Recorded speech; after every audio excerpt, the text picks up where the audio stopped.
Andy here, and welcome to our Media Center. So if you've been around this before, then you can just skip this step. But if you haven't been here before, let me tell you a little bit about it.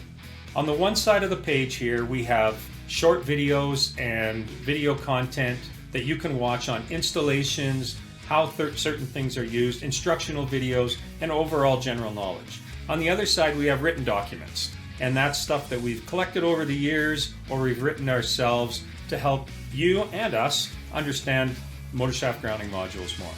Now, I say motor shaft grounding modules and motor shaft voltages because that's really been a push for us.